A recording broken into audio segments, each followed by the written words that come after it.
Élie Bloch, né en 1909, est juif alsacien. Après un premier emploi dans une usine de textile, il rejoint le séminaire de Paris à l'âge de 20 ans. Il en sort en 1934 et est nommé rabbin à Metz l'année suivante. En septembre 1939, dès le début du conflit, les populations frontalières de l'Est sont évacuées. Celles de la Moselle sont dirigées vers le Poitou. Le jeune rabbin accompagne alors ses fidèles à Poitiers. L'installation est très difficile car sans communauté juive dans le Poitou, tout est à mettre en place.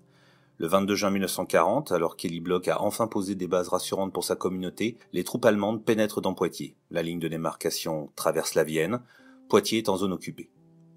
Mais c'est le 15 juillet 1941 que tout bascule. Une grande rafle est organisée par le préfet de région. Les Juifs de la Vienne sont internés dans le camp de la route de Limoges à Poitiers.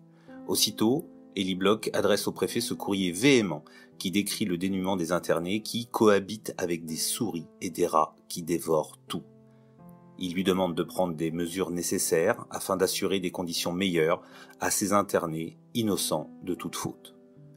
Par la suite, le rabbin va créer un véritable réseau de solidarité et fournit des secours aux internés. Argent, vêtements, nourriture et médicaments. Ce réseau va très rapidement passer de la solidarité à la résistance et avec le père Jean Fleury, il aide tous ceux qui souhaitent franchir la ligne de démarcation. En juillet 1942, la déportation des Juifs commence à s'organiser à partir du camp de Poitiers.